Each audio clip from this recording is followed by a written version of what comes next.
off. Otherwise, you can leave them on. Either way you want. Look how fast you took that off.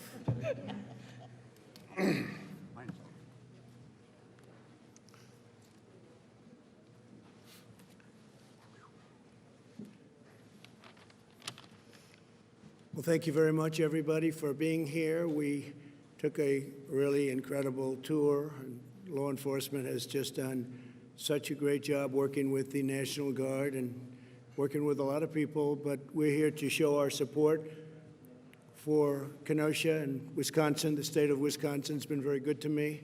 I love the people. We've done a lot for the state, and we will continue to do a lot for the state. We're all in this together, and this was an example of what can happen when you do it right. I'm pleased to be joined today by Attorney General Bill Barr, who's doing really a fantastic job. And Bill, thank you very much for being here. Secretary Chad Wolf. Chad? Yes, sir. Chad, thank you. Ron Johnson, Senator Ron Johnson, who's outstanding, I have to tell you, so respected within the beautiful halls of Congress. And I appreciate the great job you do, Ron. I hope the people of Wisconsin appreciate how good a senator is. Do they have any idea? Do they know how good he is? I think they do. You're never going to get not elected, Ron, or I'll be very unhappy. One of the best. And also a young congressman that's been a warrior, true warrior. He's been a fighter not only for some other very good causes, but for this cause, because he was the first one to call me and say, we have a problem. And Brian, I want to thank you, Brian Stile, Congressman, and you have your first re-election, and I think you're going to win it big. I hope you do. You deserve to. Also, my former chief of staff, where's Reince? Reince, where is my Reince? Reince Priebus, which shows that I definitely like this state, because you are a very proud citizen of right here. You're still here. You never left, did you, huh? You never would leave. You've done a great job. Thank you very much, Reince.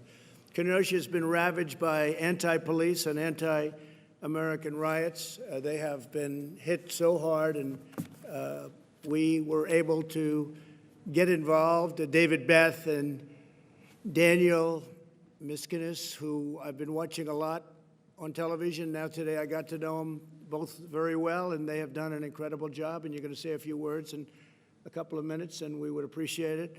Also, Zach Rodriguez, Supervisor, Kenosha County. Zach, thank you very much, Zach. Good job. He had a rough 3 days, but then it got well brought into back in where you wanted it, just where you wanted it. Aaron Decker, Supervisor for Kenosha. Aaron, thank you, Aaron. Good job. Thank you very much. Don Kapla, President of Wisconsin Fraternal Order of Police. Yes, sir. Don, thank you very much. Jerry Johnson, National Trustee of the Wisconsin Fraternal Order of Police. Jerry, thank you. People have done a fantastic job, really. You have to be proud of them. James and Sharon Ward, pastors, where is, well, it was great speaking to you yesterday. Sir, smile. And you're really a very respected man, and I really enjoyed our conversation. Thank you both very much for being here. Appreciate it.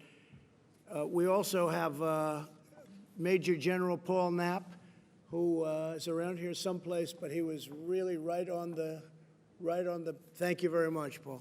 Thank you. He's been fantastic. Paul and Scott and Linda Carpenter, owners of B&L Office Furniture. Scott, you're back there someplace. Thank you. Thank you very much. You got hit pretty hard, right? Yes, sir. You got hit pretty hard. That's all right. It's going to get rebuilt. Kimberly Warner, owner of the Authentic Gifts and Report Candle Factory. That's a very fancy name you have there, Report. That's a fancy name, but I'll bet it was beautiful. Is it, are you going to rebuild? Will you be rebuilding? We were not destroyed, very fortunately, but so you'll be... I'm here representing the smaller women, small business downtown. Okay. And just being in support and great thanks for saving our town. Well, we'll be giving you some help, okay? We'll be giving you some help. John Rhodes III, owner of Rhodes Camera Shop. Now, I was there, and that was 109 years. And you want to say a couple of words? Would you like to? I'd say. Where is he? This side. Oh, okay. Good. John, stand up, please. 109 years. 109 years. Thank you again for coming. Thank you for sending the National Guard. And again, the police and the Sheriff's Department did an awesome job. job, as well as the fire department. Kept up as good as they could. I thank them all. And we're going to help you. That's a very, very complete rebuild we're talking about down there. That's incredible.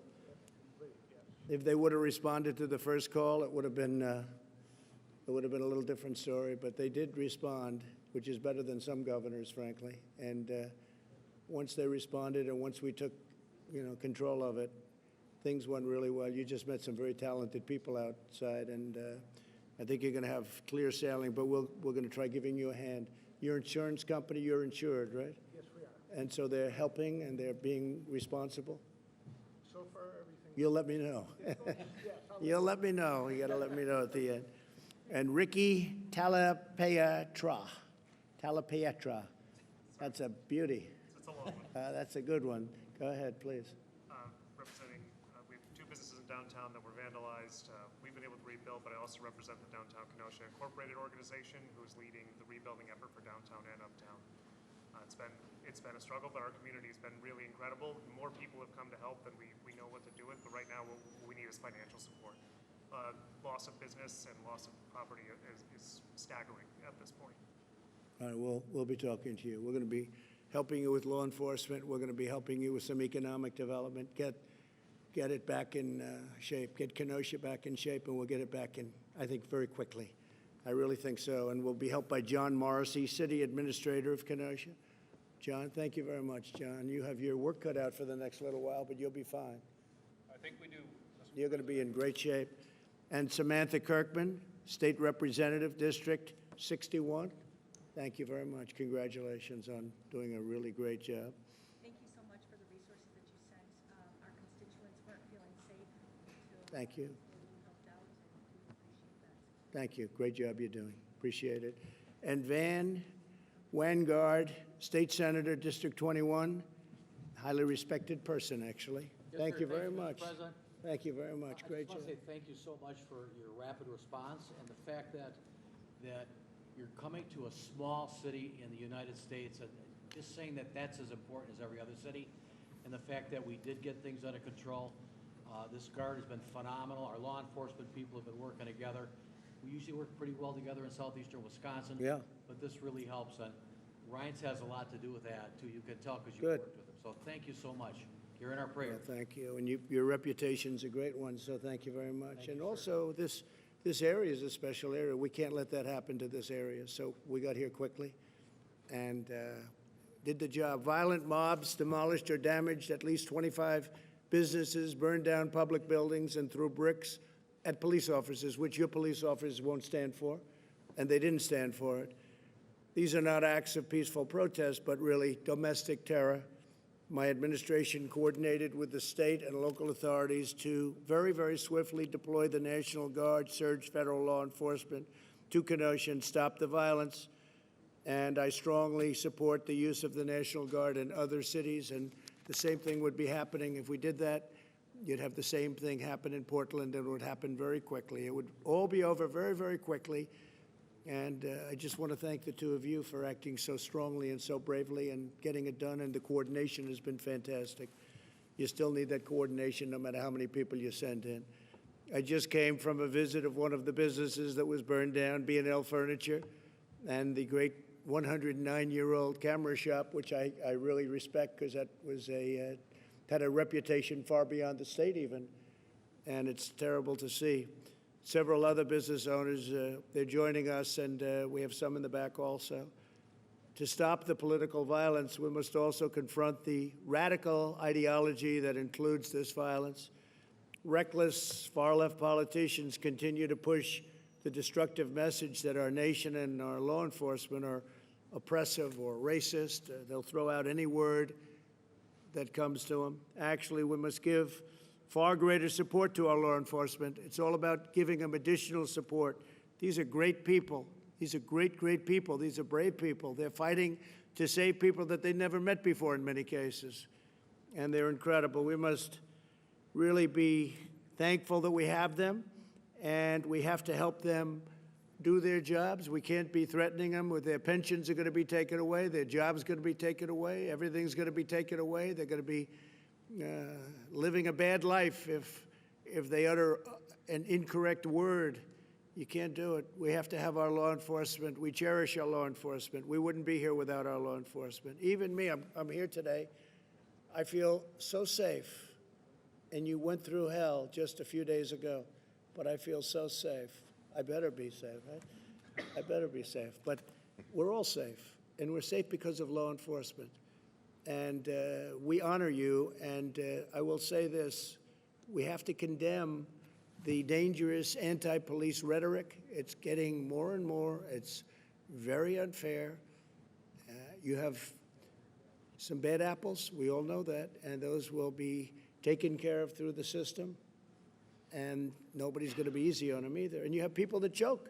They're under tremendous, I said it yesterday, I said it last night, they're under tremendous pressure, and they may be there for 15 years and have a spotless record, and all of a sudden they're faced with a decision.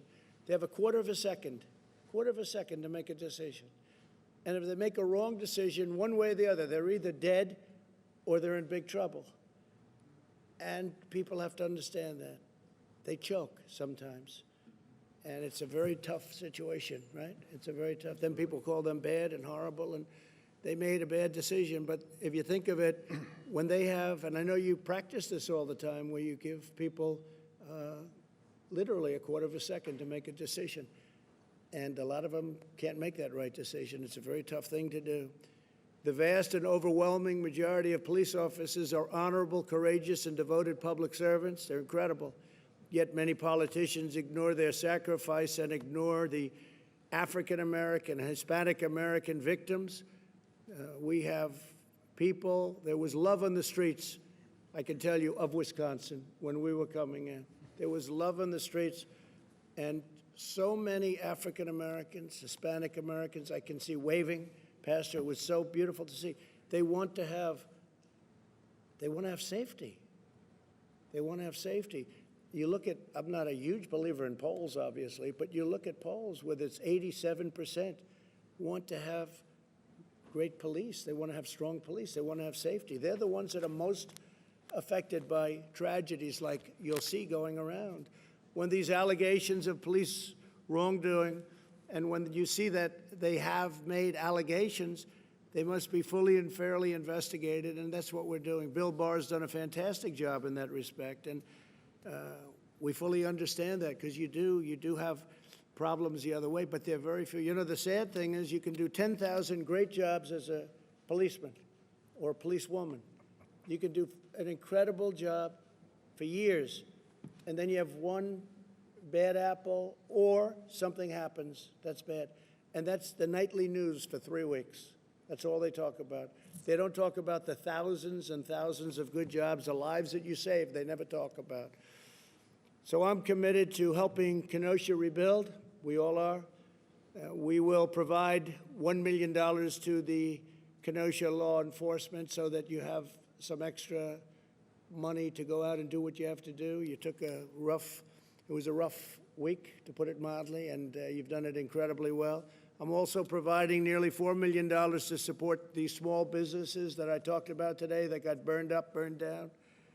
And we're going to be providing over $42 million to support public safety statewide, including direct support for law enforcement and funding for additional prosecutors to punish criminals and resources to provide services to victims of crime. And that was Bill Barr wanted that money put in.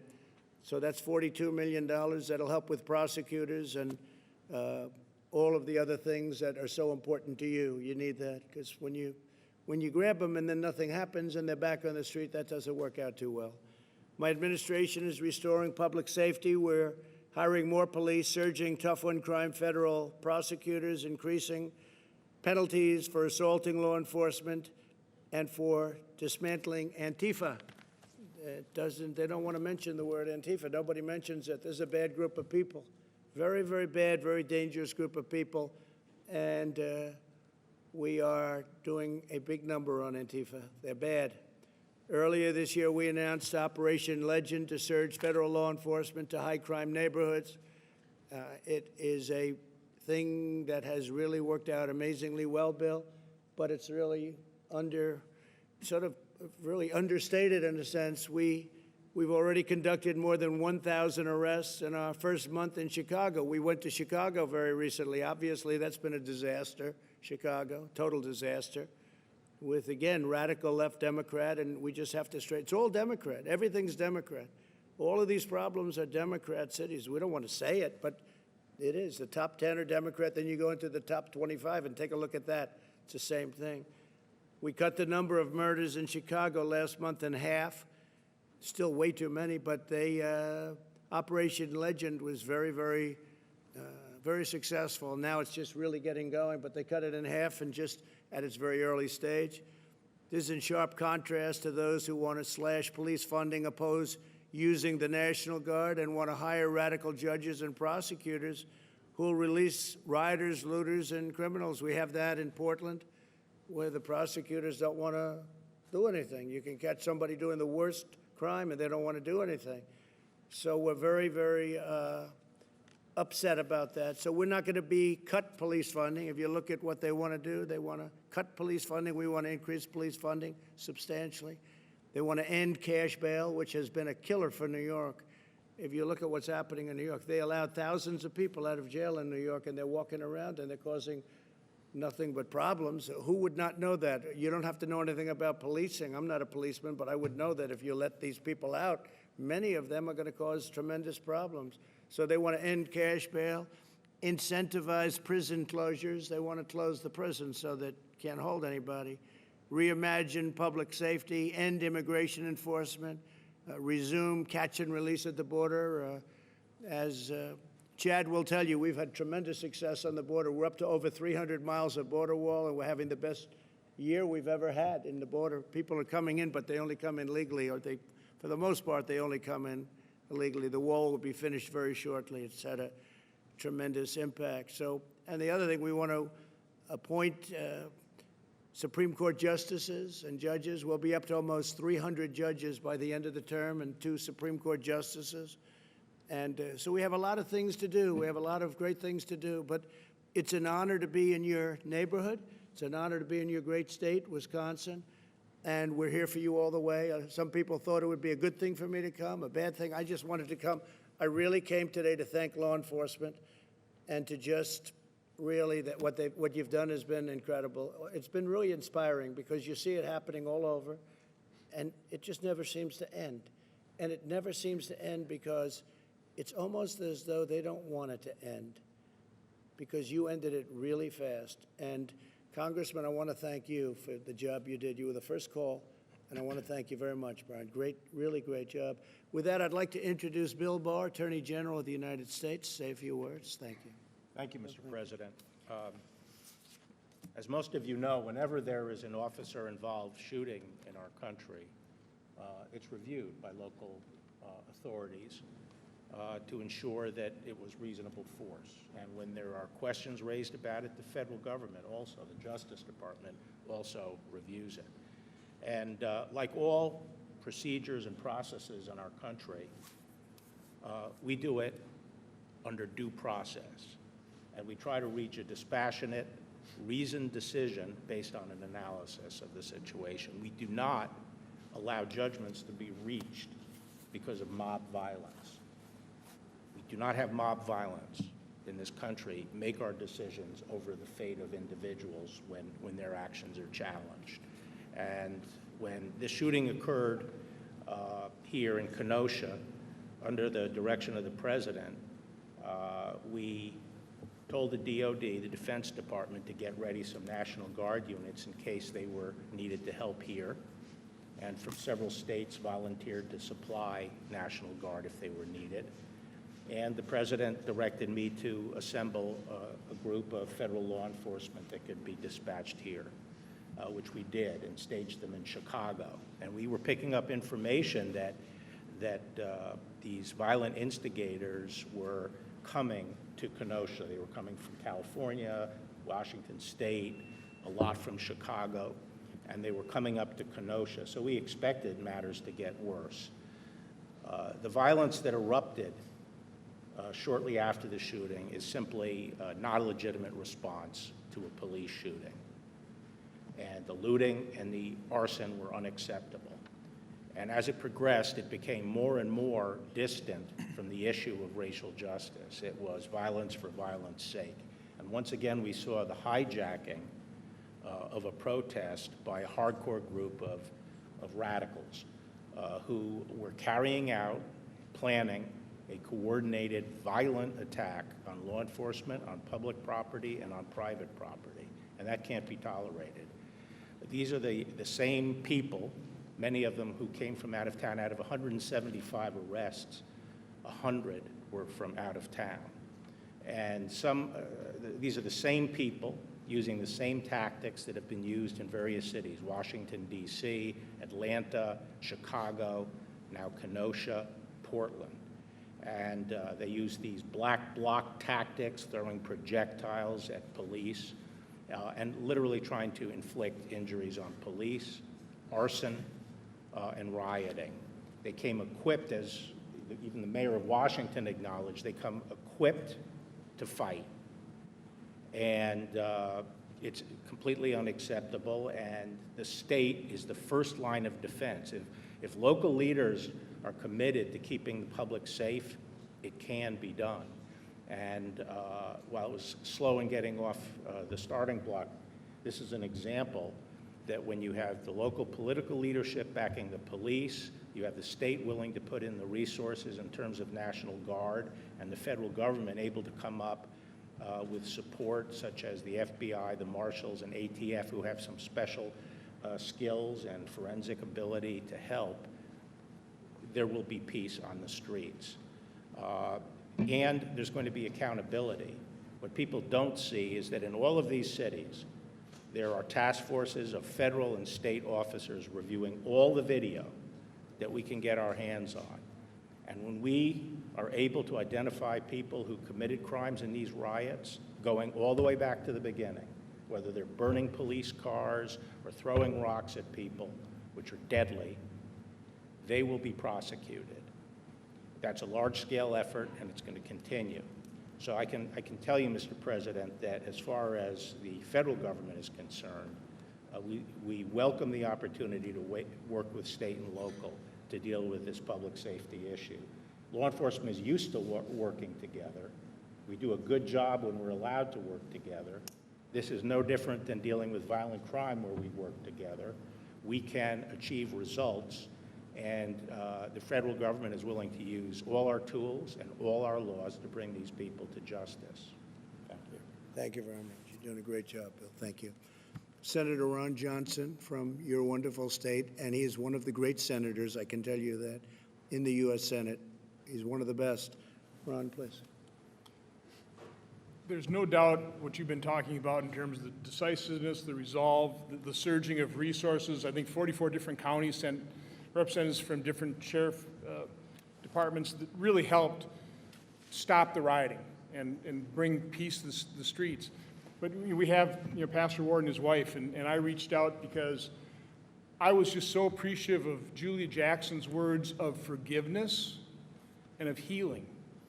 And so you combine the proper role of law enforcement, the support for law enforcement, with people that also want to end the violence, that are willing to forgive and are willing to offer those words of healing. So I thought that was very powerful. I was really appreciative of, and Mrs. Ward, thanks for talking to me, and then, Pastor Ward, thanks for calling me back. Pleasure. That's also incredibly important. Is here in Wisconsin, a little bit of a side, but Charles Krauthammer once gave a speech here and said, "You always hear Minnesota nice. I say Wisconsin even nicer." And that's true. I mean, we are nice people. We have common sense. We all share the same goal. We all want a safe, a prosperous, but secure Kenosha, Wisconsin, America. So we really do share the same goal. So as important, and it's so important to support law enforcement. My message to the folks out here is that it's a very small percentage of the American population that are doing the rioting, that are trying to defund the police. The vast majority of Americans are so appreciative of the service and the sacrifice and the help they get from law enforcement. So I don't want law enforcement to be dispirited at all, because the vast majority of Americans are for you, the vast majority of Wisconsinites.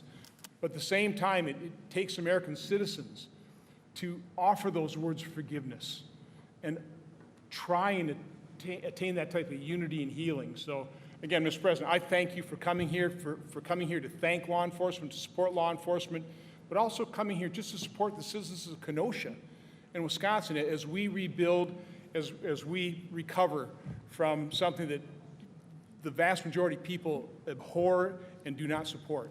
Thank you very much, Ron. Appreciate it. Congressman, please, Brian Stile. Mr. President, I appreciate you being here. As events spiraled out of control, people started calling me. They were scared, they were nervous, they were concerned about their safety, their family's safety, their home, their place of employment, and they were looking for where to turn.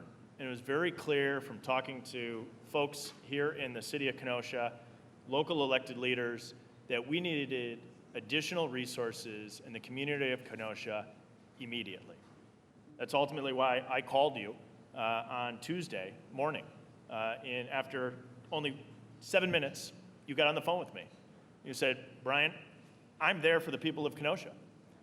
And the people of Kenosha, everyone that called me, wanted public safety here in this community. And they wanted it immediately. They didn't care if the help was Democrat, Republican, or from the man on the moon. But what you did is made the call and said, enough's enough.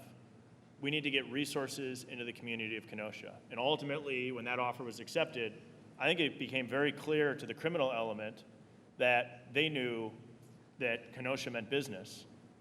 We made some significant arrests in conjunction with local law enforcement, working very well with the federal government, hand in glove when I talk to folks in law enforcement here in Kenosha. And when the federal government works hand in hand with the state and with local government, you can get a lot done. And I think it speaks volumes about the people here in the community of Kenosha. This is a hardworking, family-loving town that wants safety in their community. And one more piece is I've had the opportunity to talk to a lot of the men and women in law enforcement, those on the front lines. I spoke to a gentleman that had a brick thrown at him. I've spoken to law enforcement officers who had horrific words said about them. And these men and women are members of our community that wake up every day, put the badge over their heart, walk out the door, sworn to answer the call to protect our community. And I think you coming and saying thank you to those men and women in law enforcement speaks volumes. And today we have public safety restored. We appreciate all the work you did on that. And now we begin the work of healing and rebuilding Kenosha to make Kenosha stronger than it's ever been before. Good. We thank you very much for being here, Mr. Thank you, President. Brian. Great job. David Beth, Sheriff, please. Mr. President, thank you so much for being here. When this started Sunday night, we knew it was going to get worse, but we really didn't know how bad. And there's no way that one, or in our case, two agencies can work together to fight what happened. When we put out the call initially to the state and local law enforcement here, it was a tremendous response, but it still wasn't enough on Monday night. The National Guard started coming on Monday night and started helping us, and their numbers kept growing. And we called Brian on Tuesday morning early, the leaders of Kenosha, and we said, we'll take help from whoever will send it our way. We want to protect the people of Kenosha, the city of Kenosha, the county of Kenosha. We want to protect it. And Brian said, I'm going to make a phone call. And a short time later, we knew that the resources of the United States, of the federal government and of the president were on its way. And we knew that it took a little discussion between state and federal levels, but we're very thankful that it worked out because, as I said, I didn't care who I got help from. I wanted resources here, and after it was approved, and I got the word that the president said, whatever you need, it's coming. And I had some very, very important people from Washington tell me, I have to report to the president, Mr. Barr, and tell him, what does the sheriff want? And the resources just kept coming, the people kept coming, the gratitude kept coming and I heard stories, and I probably shouldn't share this, but some people that were in Portland that weren't treated as good as they were treated here. And they said, we can't believe what a different place this is because of how we all worked together rather than not wanting to work together at all. So thank you for being the president that likes law enforcement. On behalf of law enforcement, I'm telling you, the group that's here, I hope you could feel the love that they have for you and everybody who came, and it's quite an operation to watch, to be part of. And truthfully, my life, I never thought I would see anything like this, and hopefully I never have to see this again. But the resources that in this case, the federal government and you provided, and Mr. Barr and Mr. Johnson and the people here, it's unbelievable what we have here right now. And it's all to protect the people of Kenosha, and I'll take any help I can get, and I thank you for it. Thank you, Sheriff. I'll tell you, you've done a great job. And, you know, just if they're watching, Portland or Chicago or New York or any one of other cities that we're talking about, but Portland probably would be so easy. Maybe that would be the first one, because I see it every night. It's on the news. It's burning.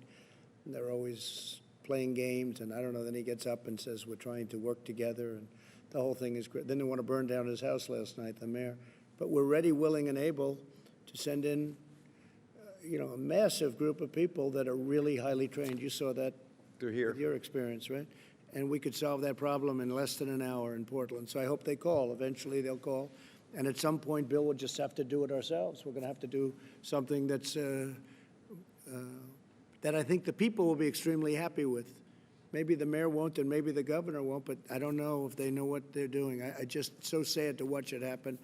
But here you acted and acted appropriately. Please, Daniel, go ahead. Mr. President, first of all, thank you for the support. Thank you for coming to what is small-town America. Kenosha is 100,000 people. By national standards, we're still small.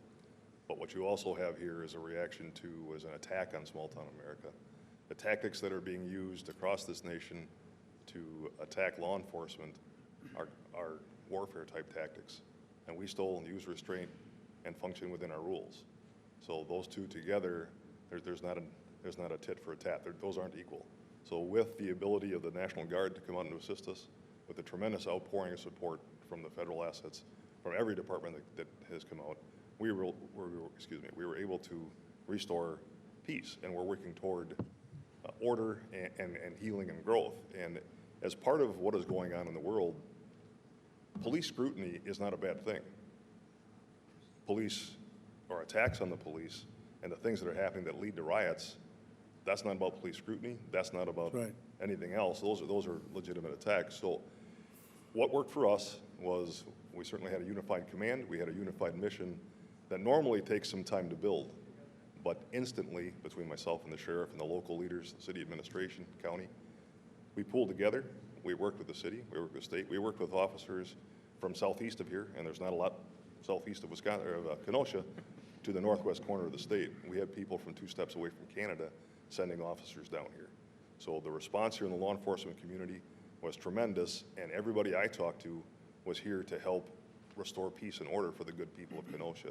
And thank you for helping us. Thank you, Daniel. Great job you did. Thank you. And you two worked together beautifully. It's really good.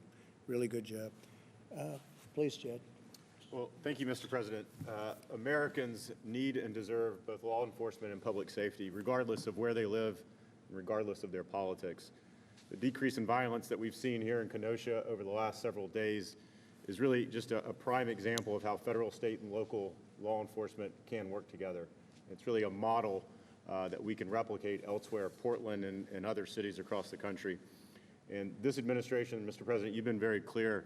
If cities need help, they need assistance, if they need resources and capabilities beyond their reach, all they have to do is call law enforcement, the federal government, and we will be there.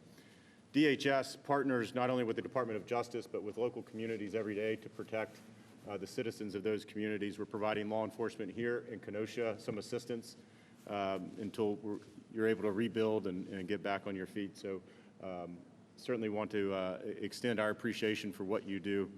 And let me just say, the attacks on law enforcement recently, I've been very vocal about that, are very disgusting. We need to thank our men and women of law enforcement. They put on a badge and a uniform every day. They're attacked every day for simply wearing that uniform and doing their job. So again, on behalf of the 240,000 men and women of the department, I want to say thank you to the local law enforcement for doing your job and protecting your communities. So thank you. Really nice. Thank you. Pastors, would you like to say a prayer? Yes, sir. I'd love to have that because you are so highly thought of in the area. So please, James, Sharon, Sure. You should pray. please. Father, we come to you in the name of our Lord Jesus Christ, and we thank you for this time that you've divinely ordained. Father, we ask you to forgive us all where we've strayed from your ways and where we've not acknowledged your word. We ask that you would continue to cause this nation to be one nation under God, that you alone are the one who can make us indivisible. And by being indivisible, there will be liberty and justice for all. We simply pray that you would bring our nation back to you, that your word would be dominant, that you would cause us to walk in love, to live in love, restore empathy and compassion, kindness, concern for each other. Lord, I pray for our president, as your word says, that you would strengthen him and continue to give him the wisdom and the heart to lead during this time, as well as all of the leaders that are here. We give ourselves to you, and we ask you for your good hand to be upon us. In the name of Jesus, our Lord, we pray. Amen. Thank you very much. Sharon, would you like to say something? I would. I think I'm here, first of all, representing intercessors and people that are praying. Just really, I think we need to mobilize people of prayer to pray for this country. And also, I think it's important to have Black people at the table to help, solve the problem. And also, I think James and I, our prayers that we're able to work to really bring about a change. I think there's a lot of great change that's been mentioned here of how law enforcement has quickly solved the problem of the crime in the street, but I think this is a good opportunity for us to really solve the problem in the nation. And I think James and I could help with that, sir. That's really well put. Yes, James? And Mr. President, if I may add, being the only pastors in the room, if I could maybe just share a little bit from a different perspective that I think would bring balance. I have a great friend who is Chief Tony Scarpelli, the chief of police in the town where our church is. Right. And I talk about the partnership between pastors and police, and I often tell Tony that if we can do our job well, it will make his job easier. That's because there are three types of law that govern our society. There's spiritual law, moral law, and civil law. Most of the conversation here today has been about civil law, but until we can really focus on spiritual and moral law and change the hearts of people, we'll have to continue to build bigger jails and bigger prisons until we can bring our nation back to the place of spiritual and moral law. We certainly want to honor Julia Jackson. We're her pastors. We're not the pastor of the entire family, but we honor her. You know that. Yes, sir. I will give her your regards. Thank you. And we certainly pray for Jacob's continued healing, and we pray for peace. But I just want to offer to you, Mr. President, that Jesus himself says, blessed are the peacemakers.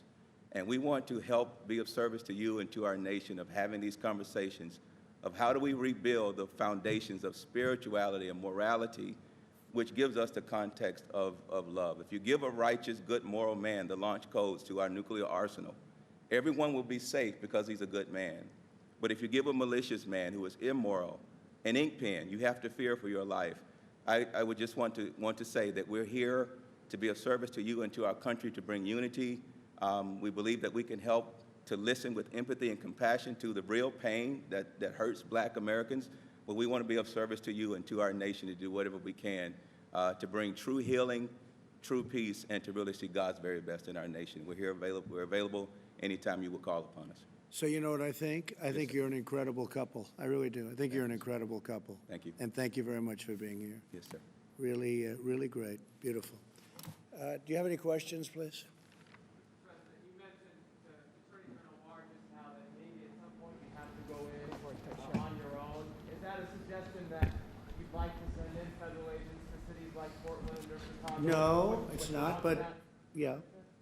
No, it's not. It's just that we're tired of watching every night with Portland.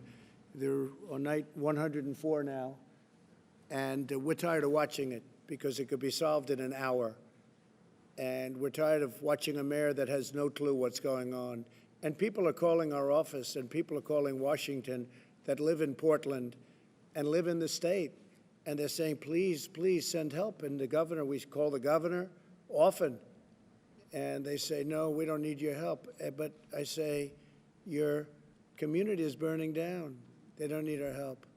Now, I don't know if that's political. I don't know what is going on. Certainly not common sense, but we could solve it just like here. We all work together. We came in the federal government, the state government, the city government. Everybody worked together. The senator, the congressman. It was like a beautiful thing. It just worked. And it was done almost instantly. People were amazed. And as you probably will have to report, maybe people are surprised, there's been zero problem in terms of your safety, our safety. I feel so safe. 4 or 5 days ago, James, we couldn't have done this.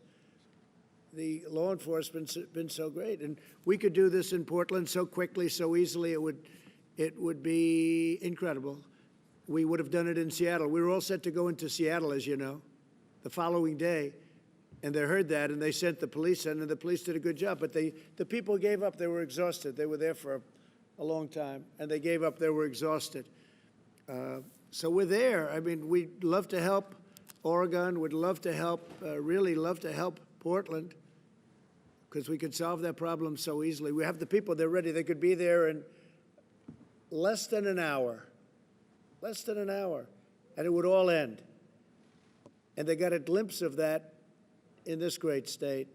They got a really good glimpse of it. It happened very quickly. And now, I mean, I see it. They're already rebuilding. You're already rebuilding your stores. You'll be rebuilding your stores soon, your camera shop. So we don't want to do that, but at some point we're going to have to do it. We're going to have to do it, okay? Mr. President, can you tell me what you would say to the Blake family? I know you didn't get a chance to talk to them, but what would you say to them in terms of the pain they're going through and the questions they have about what happened? Well, I feel terribly for anybody that goes through that. That's why I was so honored to meet the pastors.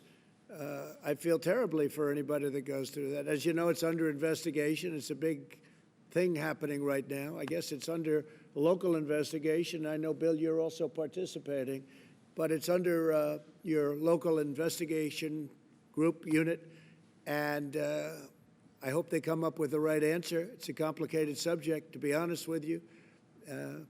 But I feel terribly for anybody that has to go through. And I didn't get to speak to the mother. I hear she's a fine woman. I've heard that from the pastor, a really fine woman.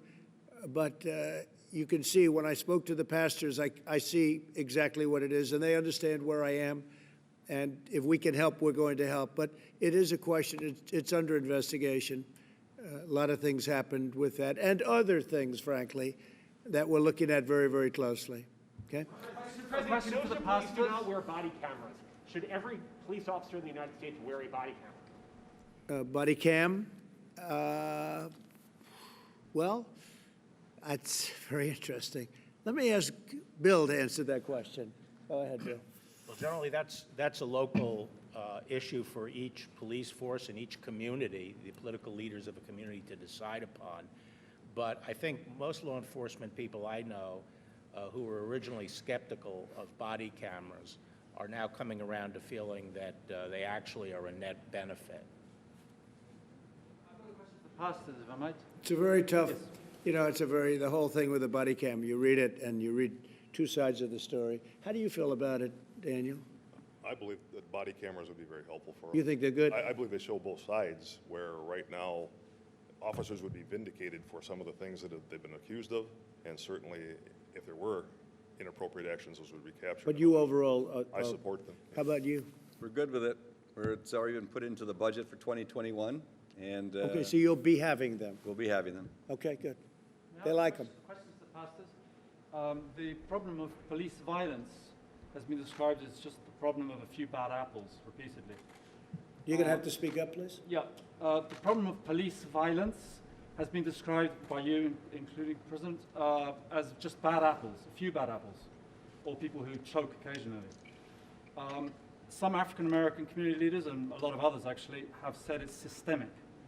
Where do you stand on that? I don't believe that. No, I don't believe that. I think the police do an incredible job, and I think you do have some bad apples. I think you'd agree. Every once in a while you'll see something. And you do have the other situation, too, where they're under this tremendous pressure and they don't handle it well. They call it choking, and it happens. And no, but I don't believe that at all. I think I've met so many police. I have the endorsement of like so many, maybe everybody. And frankly, I think they're incredible people. They want to do the right thing. It's a tough job. It's a tough job. It's a dangerous job. But I have to say this to the police. The people of our country love you. You don't hear that. You don't hear it from them. But the people of our country love you and they respect you. And you know it. You feel it in your heart. Or you wouldn't be doing it. But there's a great love.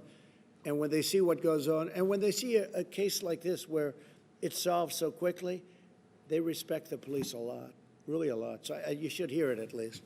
Mr. President, to follow on that, we're focusing on violent actions, but there have been countless nonviolent protests here in Wisconsin and across the country this summer. People calling for an end to systemic racism. Do you believe systemic racism is a problem in this country? Well, you know, you just keep getting back to the opposite subject. We should talk about the kind of violence that we've seen in Portland and here and other places. It's tremendous violence. You always get to the other side. Well, what do you think about this or that? The fact is that we've seen tremendous violence, and we will put it out very, very quickly if given the chance. And that's what this is all about. Yeah, I keep hearing about peaceful protests. I hear it about everything. And then I come into an area like this and I see the town is burned down. I mean, you look at Minneapolis, they should have acted much quicker. When we got the National Guard in there, it took literally a half an hour. You saw the scene. They formed, they walked, it was over. And they haven't had a problem of any consequence since. Their police weren't allowed to do the job that they could do. They have a very good police department, but they weren't allowed. Now they want to break it up. They want to end it. They don't want to have a police department. They want to not only defund, they want to get rid of it. It's ridiculous. So I just say this, that the kind of violence that I saw, you may have protesters, but you have some really bad people, too. You have anarchists, and you have the looters, and you have the rioters. You have all types. You have agitators. And that's what you should be focusing on with your question. I keep hearing about peaceful protests. It's become really, I think it's hurt the media very badly because you'll have somebody standing on one of the networks, I won't say which one, but there are more than one, many of them, saying how it's a peaceful protest, and over the shoulder you see the whole place is burning down. It's become a pretty common sight. So I don't view the peaceful protest. I think peaceful protesting is fantastic. I think it's great. But by and large, this is not peaceful protest. When you walk into an area and you see buildings that have burned down, and fortunately here we stopped it early, and so the damage is relatively minimal. But when you look at some of these areas that they just don't ask for the help, they refuse to allow us to go in and help them.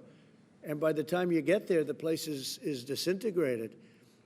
And then they say it was a peaceful protest. It's not a peaceful protest, and you shouldn't call it a peaceful protest. Okay, one more, please. For the pastors, answer my question, please. My question was to the pastors. Say it again. The peaceful protests that have happened. You're going to have to speak up, sir. The peaceful protests that have happened, you've acknowledged some of them are peaceful. They're calling for structural change. Mr. Blake was shot something like 7 times in the back. Sure. Do you believe that there is a need for structural change? What is your message? Well, I to think the people people who are calling for structural change, and then you could take the people of Kenosha that aren't here and that you won't see and that aren't protesting, but they want change also. They want to see law and order. That's the change they want. They want law and order.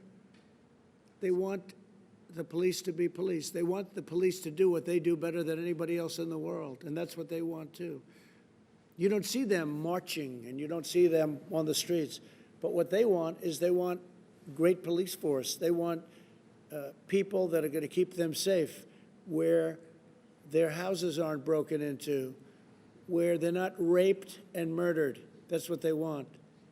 And they're protesters too, but they don't walk down the street, up and down the street. So, you know, just the way it is, just the way it is. So I want to thank you all, and I'll see you back at the plane. Thank you very much. Thank you. Thank you. Great job. Fantastic job. Thank you, everybody. Thank you very much. Appreciate it.